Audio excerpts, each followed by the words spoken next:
there's one focus with fingerprint needs, which is how you feel, but there's also a focus about how you then limit yourself, because having that reaction is horrible, really horrible. So we then don't want to put ourselves back in that situation again. So if we're on our business journey and we find something that happens that can really be challenging for us and take us into that quite lonely and little place, then it stops us, because we just avoid those situations and then we can't get to the next stage. Hello, and welcome to the Art of Value Whispering podcast. I'm your host, Melitta Campbell, value whisperer and multi-award-winning business coach, best-selling author, and now TEDx speaker too. And I'm excited to be your host on this journey as we dig into value whispering, which is all about meaningful marketing you can deliver without ever having to be loud or feel pushy, and looking at how we can build the self-leadership to help us create the boundaries, environment, and mindset we need to stay visible over the long term so we can really create a powerful impact.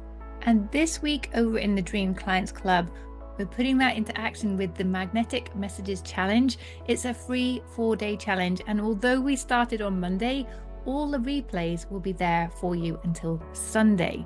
So it's not too late to come and join us. People are already having some incredible aha moments. They're starting to shift their thinking around how they market their business, how they talk about their value, create connection with their dream clients, and attract more of the right people into their business. So come and join us. You'll find all the details and the registration at melittacampbell.com/challenge. This week on the podcast, I'm excited that we're speaking with Alice Sheldon, the author of Why Weren't We Taught This at School? And what weren't we taught at school? Exactly what we talk about on this show: how to communicate your value, how to connect with others in meaningful and powerful ways without having to be loud or pushy, because what she talks about is needs-based communication.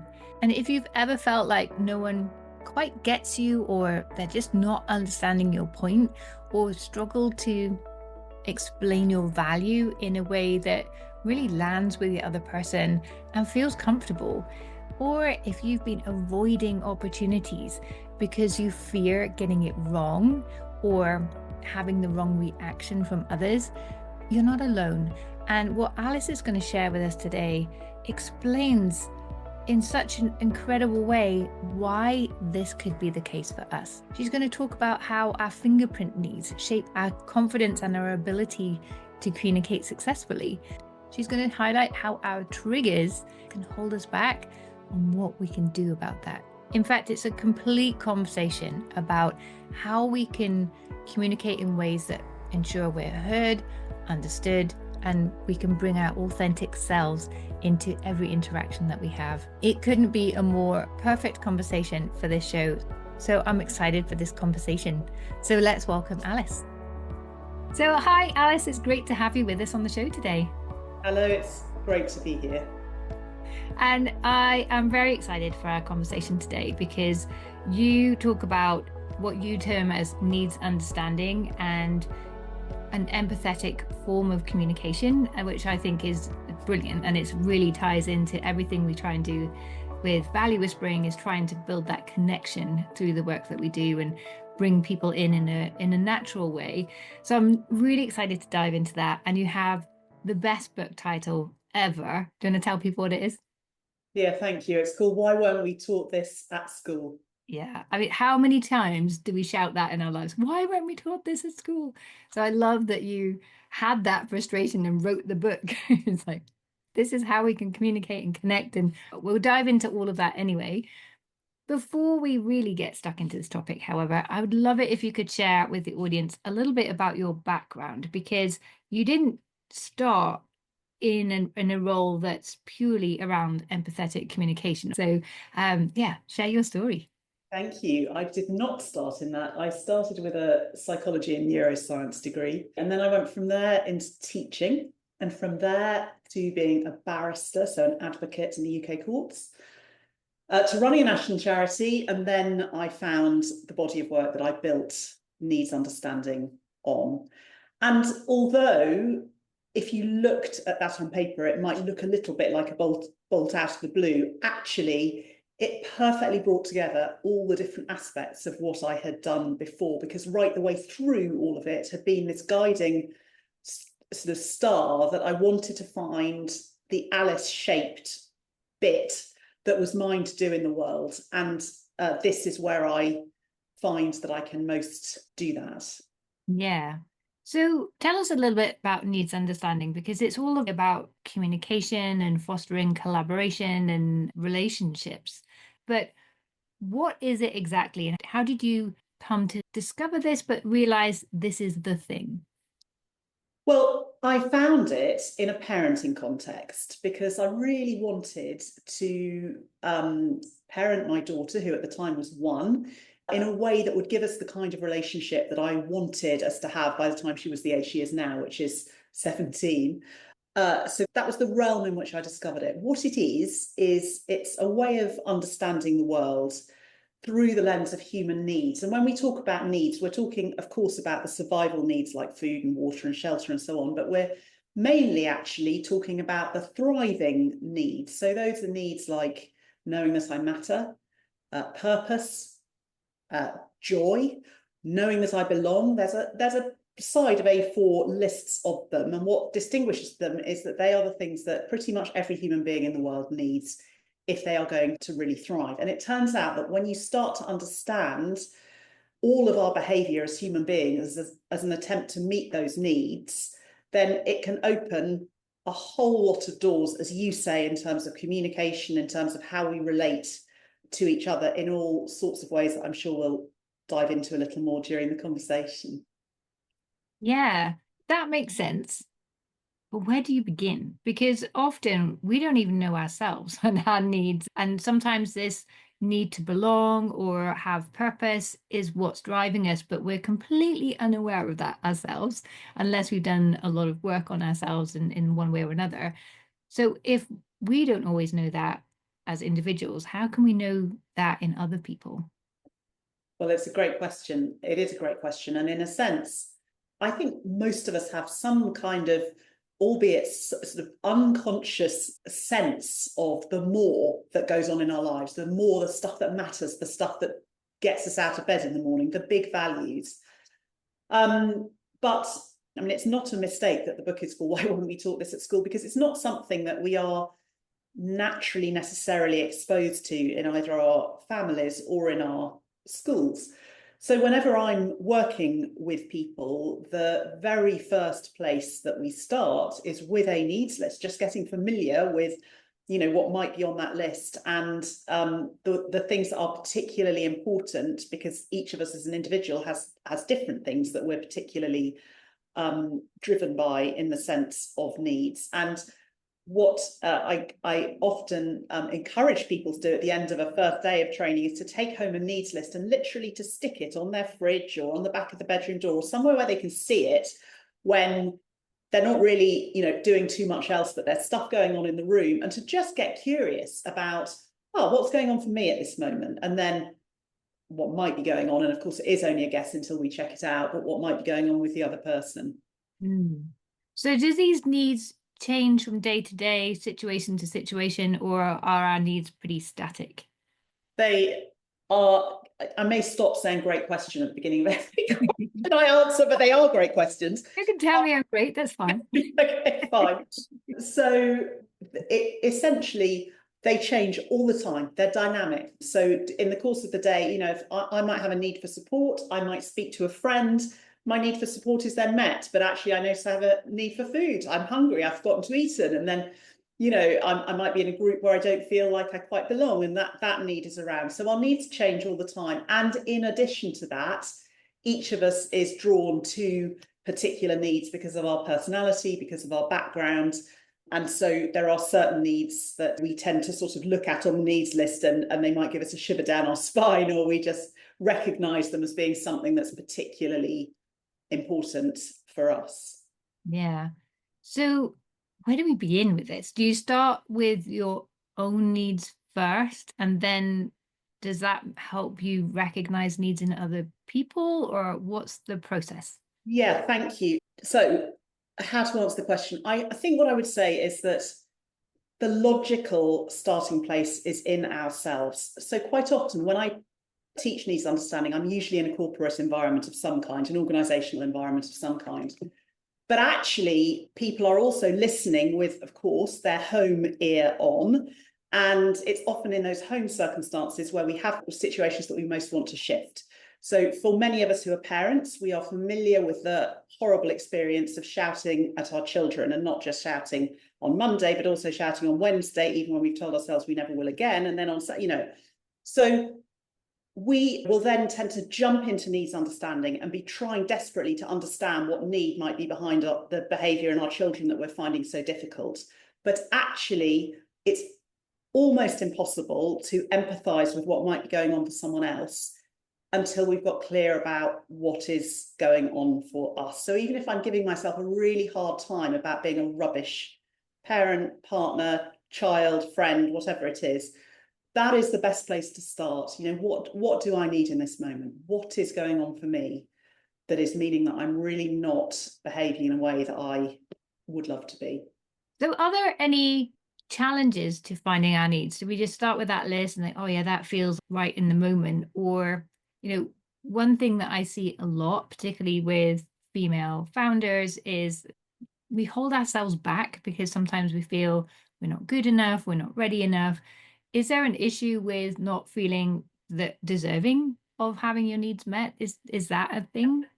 It absolutely is a thing. It absolutely is a thing. We have all kinds of reasons why we might not look after our own needs. Sometimes it's religious, sometimes it's cultural, sometimes it's a mindset that we've got into through school or through experiences that we've had. So it is absolutely a thing.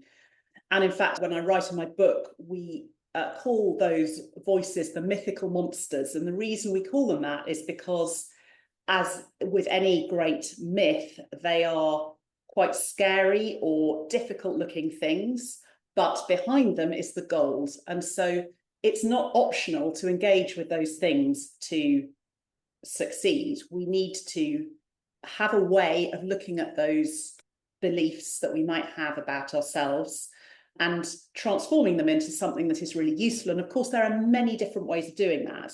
I find the needs route, particularly, for me, it fits very well. And of course, everyone needs to find their own thing. For me, it fits particularly well. And it's a very elegant way of, if it can be said to be elegant, to find our way through the sort of rubbish that goes on in our heads. But it's simple, I suppose, is what I'm trying to say. It's not easy to do, but it's a very clear and simple route. So actually, if you are armed with a needs list, then you are in a good position to start asking yourself, what is going on for me at the level of needs? And of course, then we need to know what to do about that. And I delightfully came onto this podcast with a real openness to how our conversation went, but I was keen at some point to touch on the subject of fingerprint needs, because I think this can be so helpful to people. So I'm not sure if this is the moment. Yeah, go for it. Because I was going to ask you about the fingerprint needs, because are these needs that are fundamentally individual to ourselves? I'm kind of guessing from the title. Is that what it means? Yeah, it's good guess. Someone wrote to me this week and said, do you need to take my fingerprint? I was like, oh, well, that's an idea. But no, actually, I definitely don't. So there is just this one sort of A4 sheet of needs. And actually, there are quite a few words on it, but that's it. And within that list, so the reason I'm saying that is because when we're talking about fingerprint needs, I'm talking about needs that are on that list for everybody. But the particular pattern of needs that we have is unique to us because of our experience, especially in early life, usually in our families of origin, sometimes at school, sometimes in adulthood as well, but mostly from childhood. And so our fingerprint needs are important because they can really open understanding about what is blocking us, getting in our way. So, for example, I had a scenario fairly recently in the last year where I was teaching in a big organisation, and someone in the room was really very challenging in how they were showing up, and at some point started to question my qualifications. And I noticed this sort of wave of reaction come up in me, which I can only describe as a sort of black, cold wave flowing through me. Horrible, really horrible, quite vulnerable because I'm in front of a whole group. I'm holding the group. And it was fine. I mean, I experienced enough to sort of override it and kind of get to the end of the training. It was fine. I doubt very much the client would have noticed.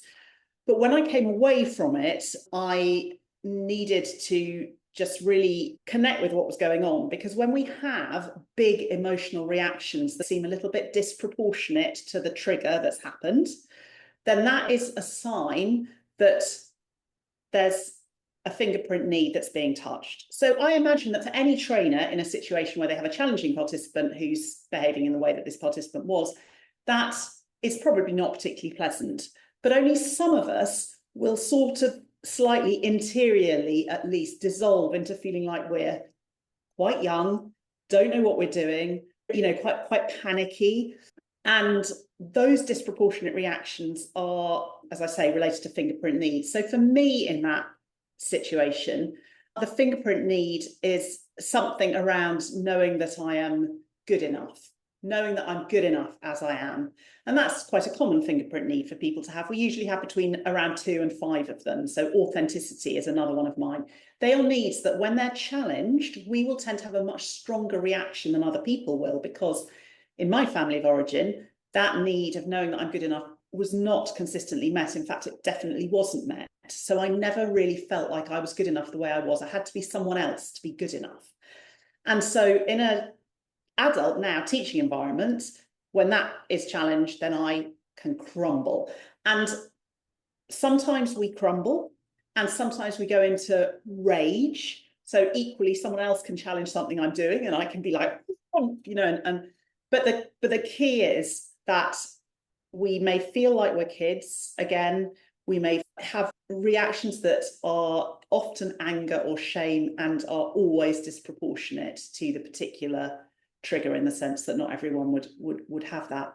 And once we know that, it can really help to be able to recognize that as it's happening, and so not to be so enthralled to it. And I'll just say one more thing before I stop talking, which is, because it harks back to what we were saying a little while ago, which is that there's one focus with fingerprint needs, which is about how you feel, but there's also a focus about how you then limit yourself, because having that reaction is horrible, really horrible.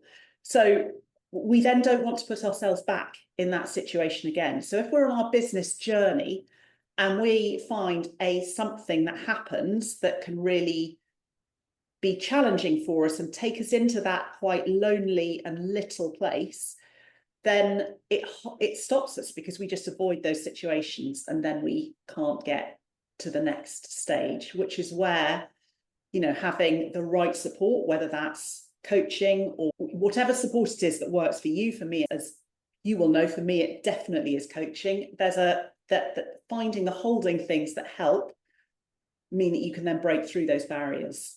Yeah, that's really interesting. And as you were saying that, and I can't remember who it was, but someone I was speaking with recently, and they avoid a specific situation because if people say a certain thing or respond a certain way, they get triggered and it's so bad, they just don't do that anymore. They don't put themselves in that situation, but it's a situation that would really help them grow their business.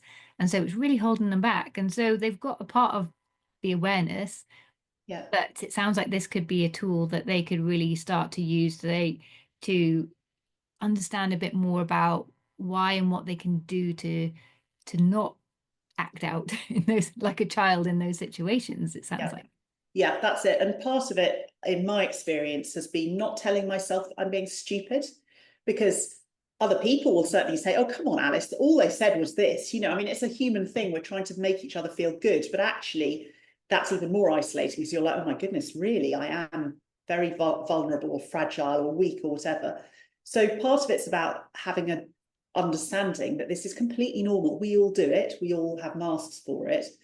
So partly it's that, and partly it's about being able to see that there's another part of ourselves. For me, I find it helpful to imagine the sort of 6-year-old part of myself having that experience of not feeling good enough. And of course, that part of ourselves is alongside us. but we need them not to rule the roost, to take over the show. So it is absolutely the same as being a parent. It's the sort of, okay, I can see this part of myself running away, and there's also another part of myself that really has got this.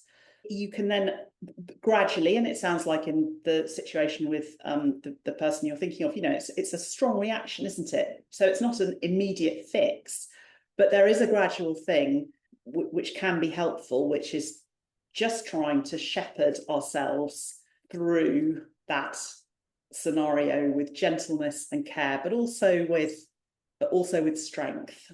Yeah, I think, taking that example that I mentioned, there's got to be a lot of fear about going into certain situations in case this happens.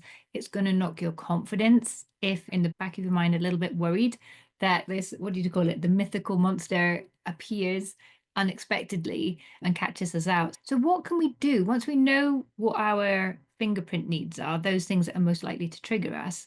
Yeah. How do we then decide what to do? Is that just up to ourselves to figure something out, or is there a process behind that?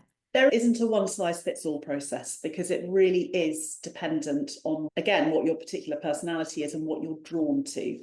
As I say, for me, I have found it helpful to have a journey that has focused very much on the taking care of that small Alice who does that kind of reacting. So I will quite consciously, when I feel those feelings come along, then I will, in my head, so that nobody thinks I'm completely loopy, just have a quick, okay, I can see what's going on.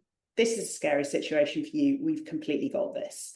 And that's all that I need, usually, to be able to just hold the situation absolutely fine, until later. So that's my kind of way of doing things in a nutshell. There's more to it than that. But there are some different suggestions in the book that I've written, or again in other sources, about taking care of that part of ourselves that gets triggered. But I think it is it's a joyful thing when you discover that actually you can do these things that you haven't been able to do for a number of years because of what can happen. Yeah, it's got to give you a good sense of control, I'd imagine, back again. Even if it's just you don't know what to do yet, but you just know, oh, I'm being triggered here. Yeah. That could already be simple enough. Just start breathing through that. And one thing you've mentioned that you've done in the past, and I don't know if it's your strategy or if this is a secret and I'm not allowed to say it, but you were saying when you feel when you feel a bit nervous, or that you're perhaps in the wrong room, that kind of feeling that we get, or you're not good enough, that you imagine you've got friends behind you who are incredibly supportive and are there like holding you as well, that you feel safe because they're with you. Is that part of your strategy? Or I not say that? No, you are totally allowed to say that, and I'm delighted to share it with anybody. Yes, absolutely. And that's a good example of a sort of proactive strategy, that I can do that before I'm triggered. If I'm worried about a particular, training because it's bigger, or if I have an anxiety about something for some reason, then absolutely, I've got Rachel behind me, totally supporting me, but also having a bit of a laugh with me. And I've got Cheryl over here with the sort of warmth and the hugs. And it's just a way of reminding myself that there is a world out there that loves and appreciates and values what I do. And that just helps me to be able to do that too, so that I'm then much freer to be with whatever challenges are being brought to me by the people in the room. Because of course that's the goal. I want to be as little in my head as possible, and as much, just clear to be in the room. Yeah. And on the fingerprint needs part, you've got a guide that helps people find their fingerprint needs. So we'll put that link in the show notes, but if they go to your website, can they download it there as well? They can, absolutely. It will be under resources, I think. So yes. Brilliant. So if you're not sure where to start, if that sounds interesting, which I hope it does, because it sounds transformational, go and check that out. So we know our fingerprint needs, what's most likely to trigger us. Is that what helps us to communicate with more empathy, or do we need to know the other person's needs first? Is that where that comes in? Yeah, it is very helpful to the reason I say we need to focus on our own needs first is because when we're in a state of upset or whatever it is, or hunger in my case, my daughter will look at me and go, Mum, you are definitely hangry. And, she can spot it like before I've noticed it, because she can tell the edge in my voice that isn't as, empathic towards her as it would otherwise be. So yes, whatever it is that's going on for us, it's helpful if we deal with that. But what we are then wanting to do is just try to interpret what the other person is saying and doing in terms of needs. So when, my child is shouting at me or one of my parents is driving me mad, then it's helpful for me to think, once I've got what might be going on for me, what actually might be going on for them. Sometimes this is in the middle of a conversation where it can be very connecting or whatever at home. It's also a very helpful tool in a more transactional way, in the sense that if we're writing an email to somebody, it's really helpful. I mean, if it's a substantive one, it's really helpful to think, before I leap into the transaction of this email, is there anything that I want to actually acknowledge about where the other person might be receiving this? So, it could be as simple as, I'm really conscious you've been having a busy week at the moment, or I remember that last week you told me about your mum and I'm holding that in mind, and then go into the rest of the email. And what that's about is just really crossing over to the other person's world before you kind of land them with whatever your own issue is that you want to bring up with them. So it kind of operates at all kinds of different levels. But what we tend to do is, in my experience, is that when we're faced with somebody who is upset or angry or emotional in some way, is we want to kind of shut that down, especially if we're at work, especially if we're kind of in that kind of culture. And what can be much more helpful is to get some basic tools for how to validate what that person is feeling and make some sense of it at a needs level, in order that you can then have the kind of conversation that you want to have. Because in my experience, when things are just shut down, they do not magically disappear. They just pop up again in a different way. So yeah.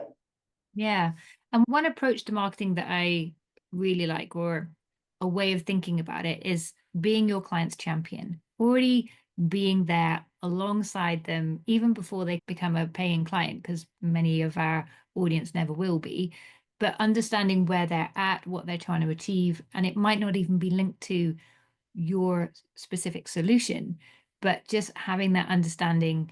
So it sounds like this could be a really nice way of thinking about that. What are their needs right now? What are they struggling with? And how can I recognize that in my content? So maybe we're saying, hey, email is a great way to market your business. However, I appreciate that in certain situations it may feel daunting, overwhelming, or whatever. So we can acknowledge, well, is that their needs or is that their restrictions or situation? Yeah, it's interesting, and I don't want to get too like which box is which, but it's a good question, another one. And I think that probably what you're mentioning is like an expression of the needs underneath. So it wouldn't be the things that you find on the, but it would be maybe they have a need for ease, or they have a need for clarity, or they have a need for, fun. I don't know what it would be with that particular person. It would be different probably for everybody. But I think it is helpful, because I think if we focus too much on the strategy level of stuff, then we can get locked into thinking this is the way to do things. Whereas actually, if we look at the needs underneath, what we're always trying to do is to find a way of doing things that meets the most needs as possible on the table. And as human beings, what we tend to do, if we have a strategy that we like, whether we're a coach or a trainer or a leader or whoever we are, if we have a strategy that we like it because it meets needs for us. So we worry that if we let go of our strategy, we're not going to get our needs met. But if we can be clear that we're not going to let go of our needs, but we would like to try to be flexible with our strategy in order perhaps to meet other needs that are going on, we may find that there's a strategy that works better either just for us or for us and for other people. Yeah. And you work a lot with corporates. You go in and give them workshops and training. Are there any common needs? If you're in that situation, if you have a team, you're communicating with others and you don't necessarily know them well enough yet to know their needs, are there any basic assumptions that, okay, you can assume that these are the needs they want? So is there like a kind of shortcut, I guess? I really like that question as well. I'm so sorry, Melitta. I'm going to have to stop saying that. No, it's fine. I'm loving it. But I do. So there isn't, is the answer. I think that's because one of the things that feels really important to me is that if I've got a team of 12 people in the room, I've got a team of 12 people, but I've also got 12 individual people, each turning up with their own, bag of tricks. And my job is to feel as quickly as I can into what those people are bringing individually and how that works together, as a group. I suppose there are obvious sorts of corporate needs. Like if you've got a team that's being managed, there'll often be sort of, empowerment is a sort of clear one. If you've got a team that's not functioning very well, then, a sense of trust and safety is quite important. But that's very broad brush, I suppose.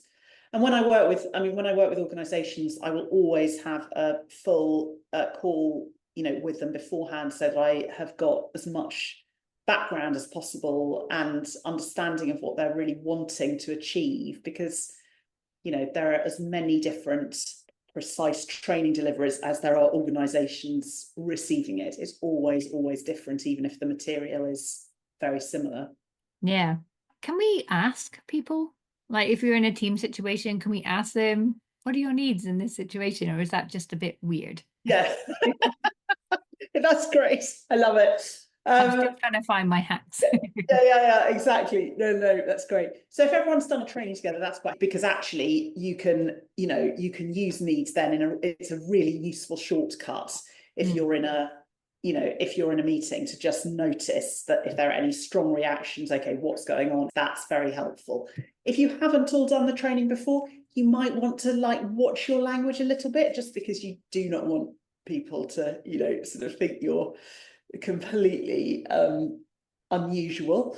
There are lots of colloquial ways of doing a sort of empathic guess, which don't involve saying, well, Melitta, are you feeling cross because you need, love right now, or whatever it is? So I teach 5 different ways of listening, but one of my favorite ones is validating.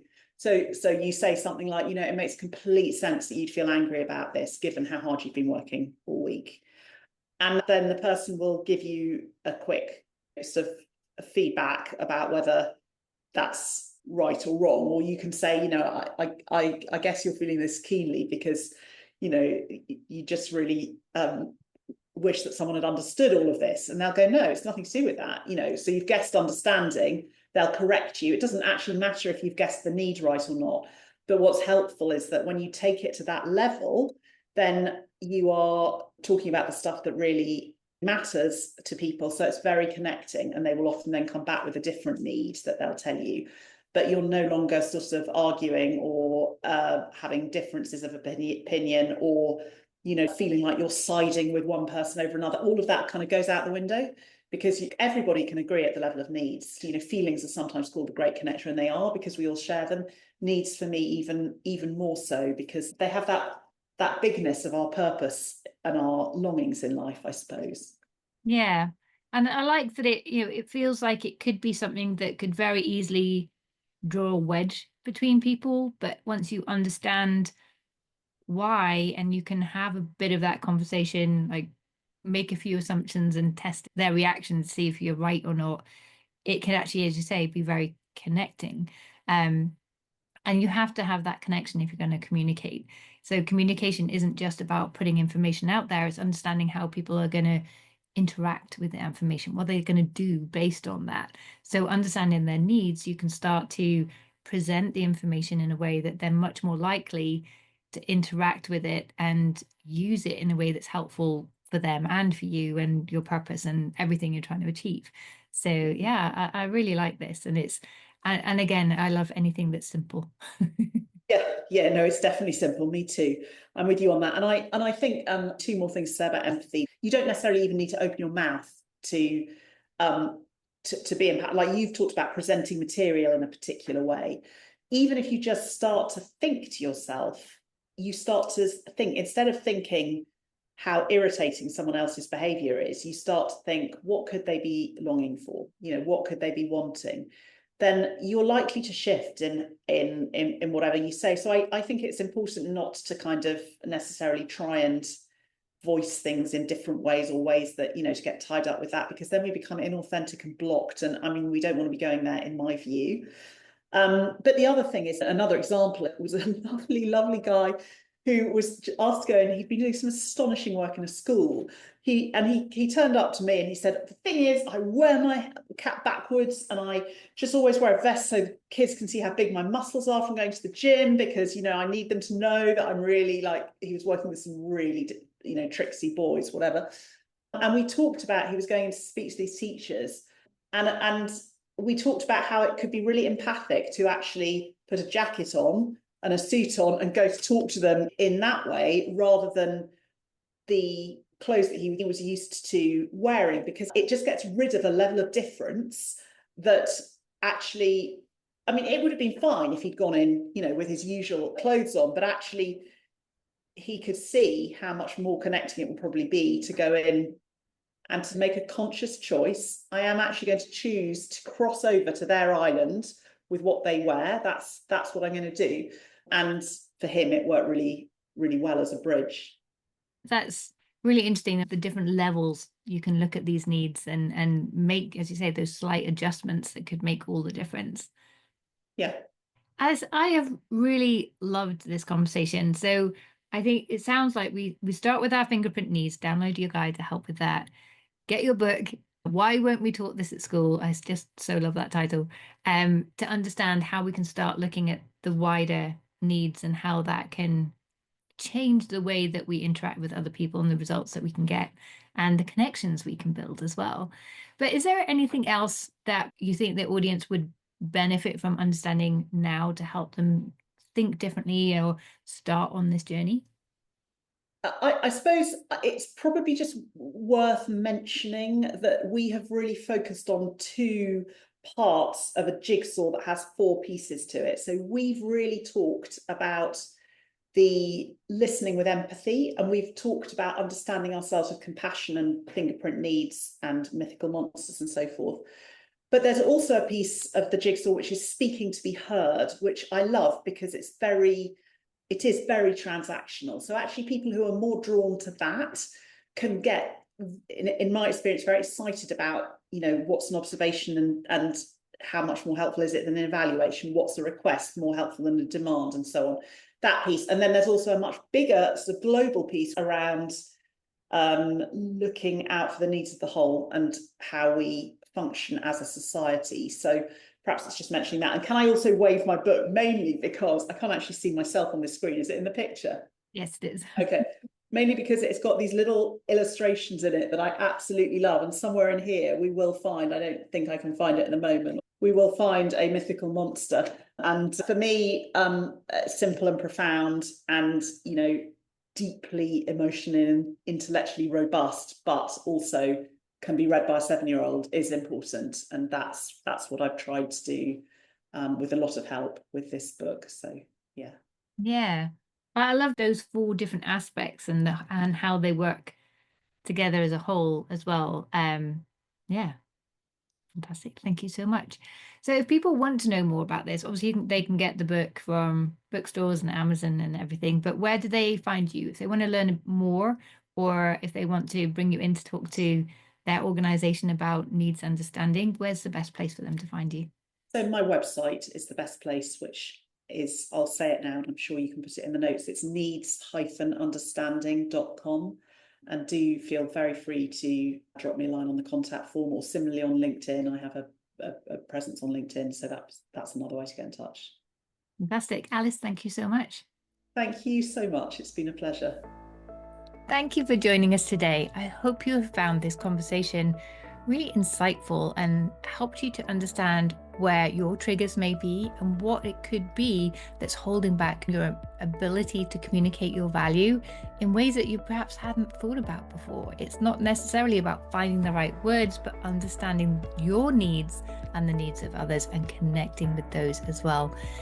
If you found this episode valuable, I'd love it if you could leave a review for the show on iTunes and come and join the discussion in the Dream Clients Club. You'll find us at melittacampbell.com/club. That's my free community for entrepreneurs, coaches, experts, where we can discuss this show each week, as well as the ongoing issues and challenges and successes that we have as entrepreneurs.